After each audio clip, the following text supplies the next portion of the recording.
Hey, everybody, welcome to week number 4. We're going to, excuse me, take our usual tour through the week. We are writing again this week. So if you enjoyed your break last week for having a discussion board and a quiz, I hope you enjoyed it. We will get another one before the term's over, but we do go back to writing this week, and we are starting the major assignment in terms of the writing assignments this semester. So let me open the course for you. And just as a reminder, make sure, and of course they're hard to avoid because when you sign in, it's the page you get, but make sure you're checking out the announcements each week. In addition to the weekly walkthrough, there's always a little extra something or other. So make sure you're checking those out. All right, so we're in Unit 4, and as the headline says, we are going to be working on evaluating and incorporating sources. Now, we've already kind of started on that in the sense of talking about reliable and unreliable sources last week.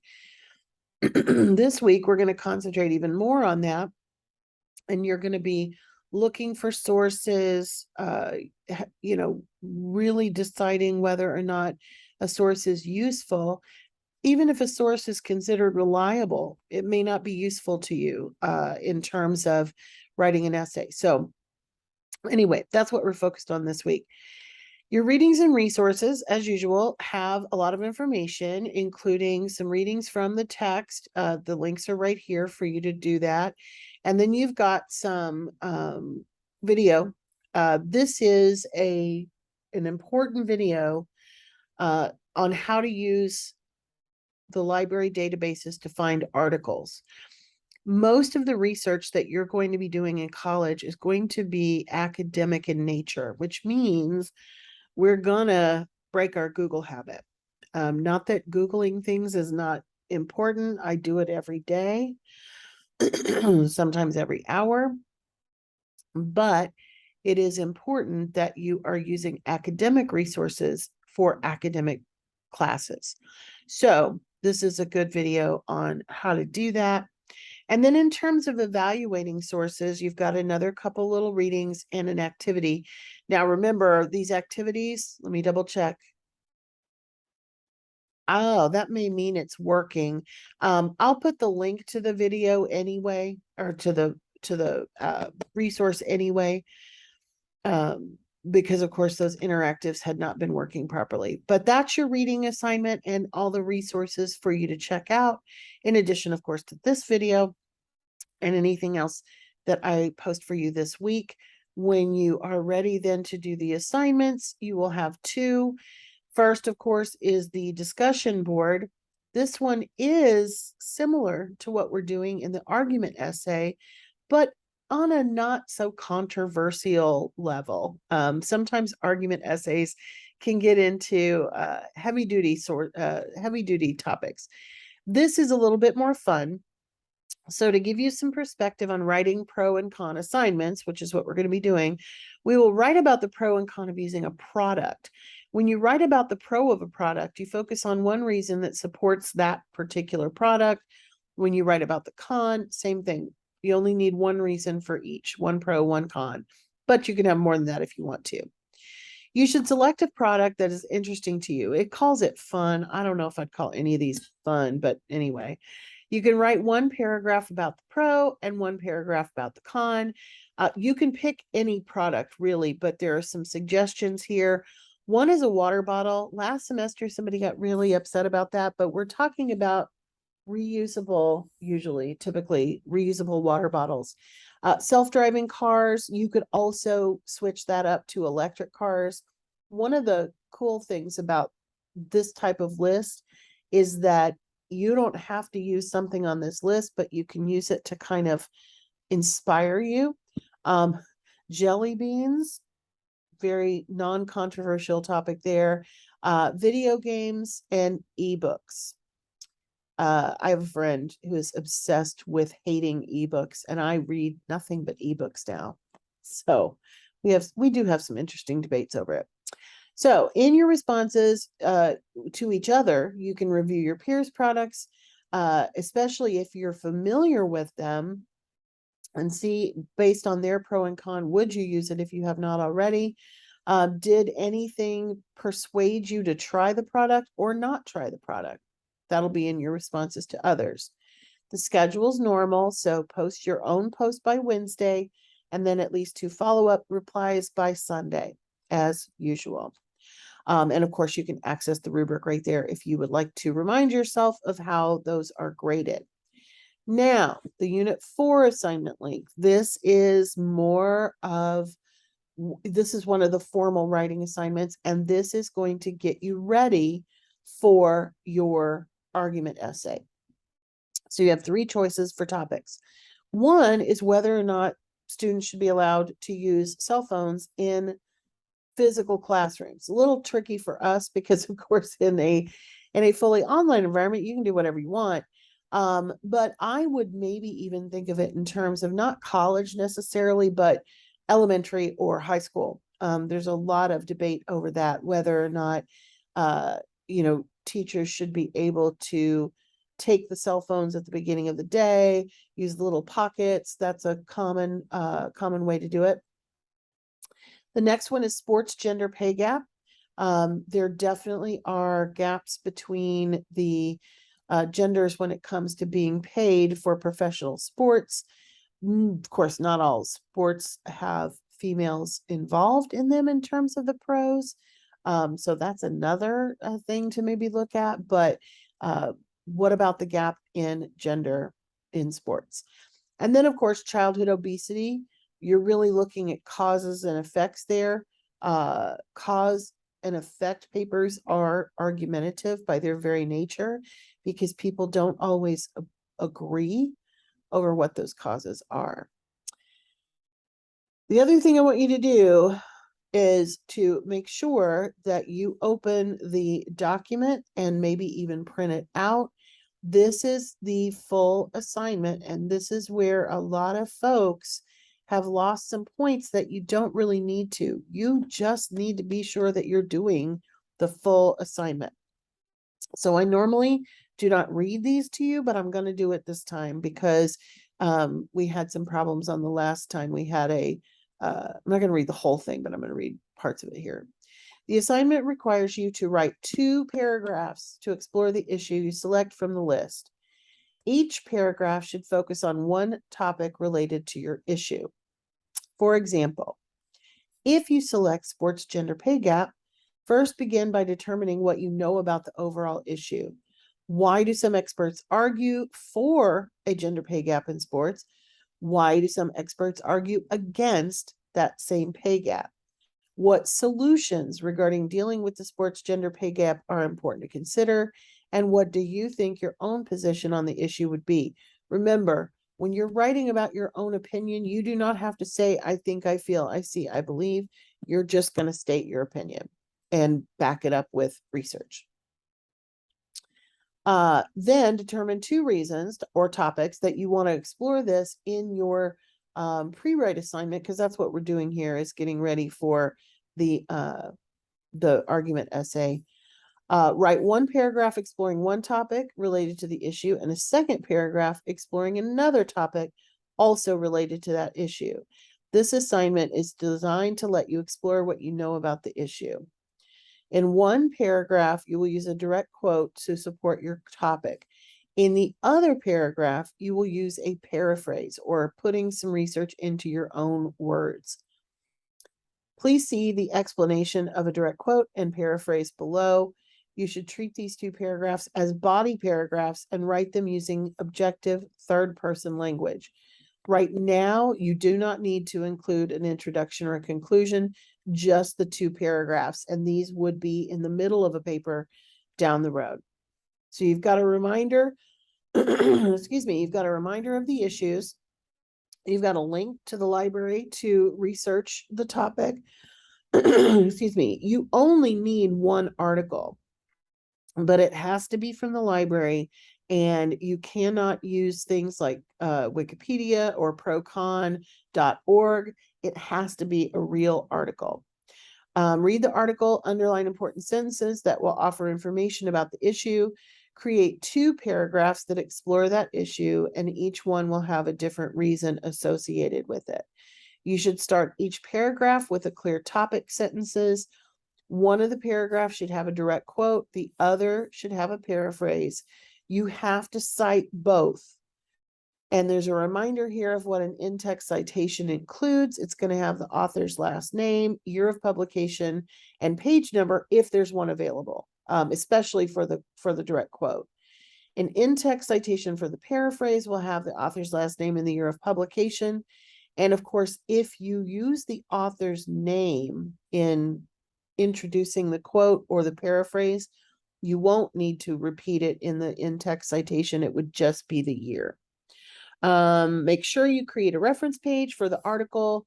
And of course, make sure you pull the correct APA citation while you're in the article. And I'll show you that again. I think we've done it before, but I'll show it to you again so that you can remember. Now, this is the part I'm not going to read to you, but you should read it very, very carefully. You are required to meet these requirements. That's why they're called requirements. This gives you more information about direct quoting and paraphrasing.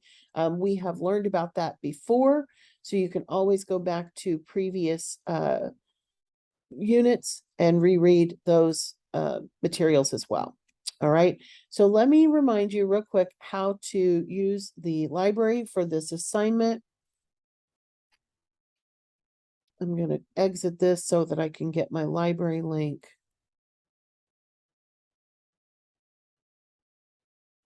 Let's go to, is it not there anymore?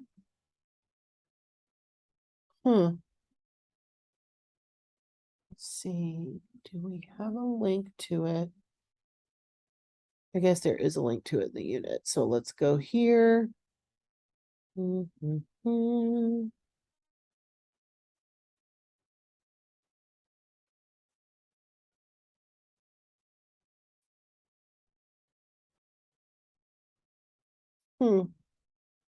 That's interesting.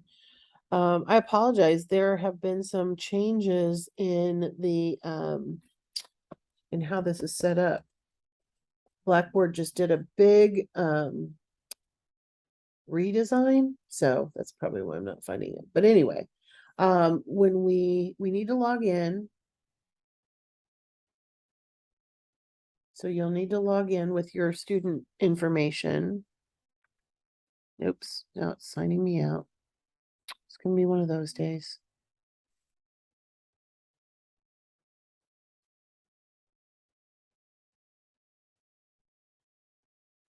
When you go to the, see, is there a link on this page?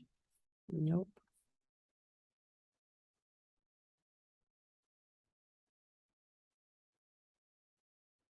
I want academics. I think.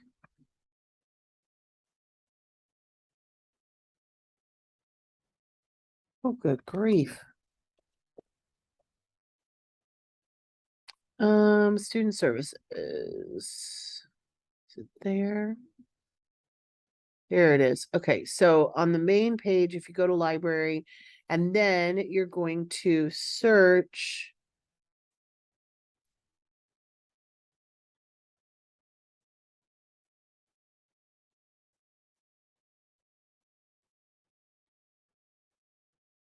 You can do this. I would use the EBSCOhost databases.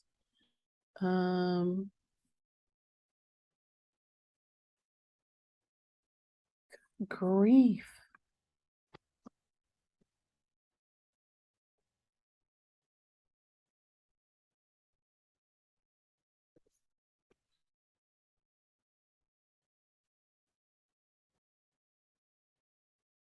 I don't know. They really moved a lot of things around. This is rather annoying, but once you find the library link, you should save it as a favorite. It will definitely help.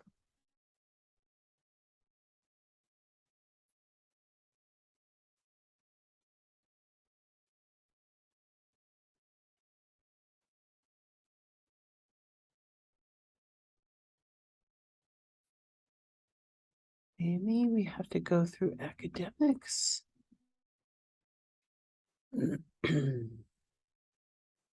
Well, I can tell you one thing for sure. I am going to find you a good link to the library, and I'm going to put that on our in our announcements so that you don't have to go through all this. I don't understand why it's not where it used to be. Sometimes progress doesn't feel like progress. as I feel like we all know.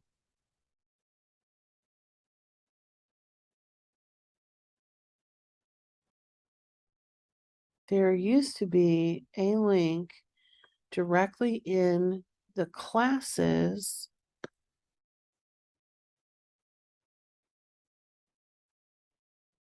So maybe it's over here. Nope. Institution page. Maybe this one. Yes. Okay. So if you didn't see what I just did, like I said, I'm gonna save this link so I have it. All right. Whew. All right. So under the search, it's gonna ask me again to log in. Okay. You can search for anything, but of course we have 3 to choose from. I'm gonna use childhood obesity. There we go. And of course, childhood obesity is one of the popular terms that comes up right away. When you search, you are looking at a lot of different things. We want to be looking at articles and not necessarily full books. So I'm going to do some source type changes over here. I want magazines and I want academic journals. I will tell you, for our purposes, academic journals are usually a little too weird in advance. It's like all like hardcore medical stuff, but you can still search them. I would limit it to both academic journals and magazines. And like I said, most of these are a little cuckoo. So let me take academic journals out. I do want to make sure that I can see the full text. So I'm going to put a full text here.